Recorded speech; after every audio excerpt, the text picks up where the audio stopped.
زما مزاج په دې رستنی وخت کې د یو نیم او دوه کالونو مکمل حبب الی الخلال کیفیت نه کېږم چېرته د خانقاه سوچ مې کړی چېرته د ذکر اذکار سوچ مې کړی صرف د درس و تدریس سوچ مې کړی یا زیات نه زیات ما زه به د خطابته پورې خپل هغه سرګرمیانې محدود وساتم. لیکن زما معززو دا تېرو ورځو کې د مختار الامه پیر مختار الدین شاه صاحب سره مې ملاقات وشو. حرم شریف کې میزاب رحمت ته مخامخ ناسو په دور اول کې اولی چت کې تشریف فرماو. ما ورسره ملاقات وکړم. حضرتو یو طرف ته مدرسه ده، یو طرف ته کیفیت مې د حبب الی الخلا دی، یو طرف ته د خطابت په میدان کې دوه څلور خبرې کوو. شو کم میدان راټینګ کم دا ټول خو مې نور کېږي، خو دا سیاست را باندې د پاسه راغی. ما یې دا را باندې قبل از وخت دا کار راغی.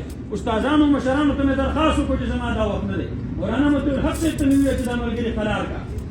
لیکن زما په باره کې ښه امت سره چې کومه رایه وه، نه مې د ملګرو هغه اعتماد ته ټیس رسولی شو او نه مې بل څه فیصله کولی شوه. هغه حضرت سره مې جلد ته ملاقات وشو. ما یې د دې کیفیت نه تېرېږم. څه وکړم؟ ما ته ویې چې اولۍ خبره خو دا ده چې که علماو په تا باندې اعتماد کړی دی نو خپل علماو اعتماد ښکته مه غورځوه. چې د علماو زمونږ علما دي، د دې اعتماد ښکته مه غورځوه. چې دې وایي چې ودرېږه بیا ودرېږه. دویمه خبره دا ده چې خپل ضمیر درته څه وایي. د انسان خپل ضمیري ما خپل ضمیر خو راته دا وایي چې چېرته یو سړی هغه تاله راشي او لاس دې ښکل کړي، یو سړی درته پیزار سم کړي، یو سړی هغه ستا تندی ښکلی، هغه سړی راته دومره محبوب نه دی. هغه سړی مې خوښ دی چې د سیاست په میدان کې ماته کنځلې وکړي. دا کنځلونه به سکرین شاټ والم، دا کنځلې به ځان سره انباکس کې محفوظ کړم. دا د الله رب العالمین مخې ته زه پیش کولی شم چې الله ستا د دین د نظام خلافت او د نظام سیاست خبره مې کوله، ستا د حکمرانۍ خبره مې کوله. په دې باندې راته دا کنځلې شوي دي. خو داسې خبره نه ده چې څوک زما لاس ښکل کړي او څوک زما مطلب دا دی چې نور څه خدمت وکړي بیا راته پیزار سموي. دا خو څه خاص قرباني نه ده.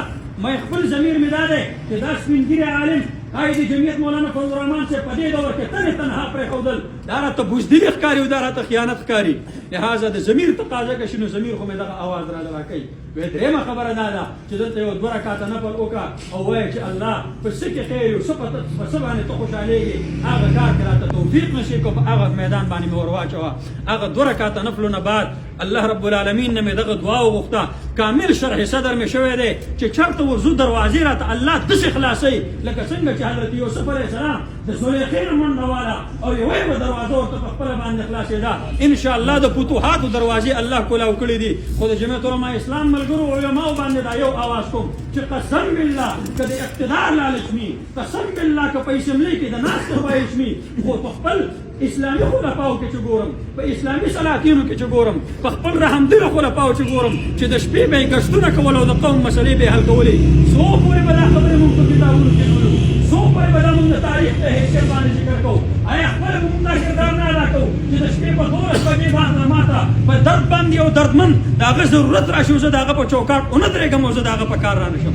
نن زما معززو که زما سره قوت او زما سره طاقت وی، والله چې دا انتظامیه مې درته ګډوله په دې ځای کې چې دا کوم ماشومې سره دا کوم کیس وشو. دا سړی ما نن سنګساراو د جندول د قومونو په درمیان کې دا ما سنګساراو چې د 4 کالو په ماشومه باندې یې دې رحم نه راشي. دا انسان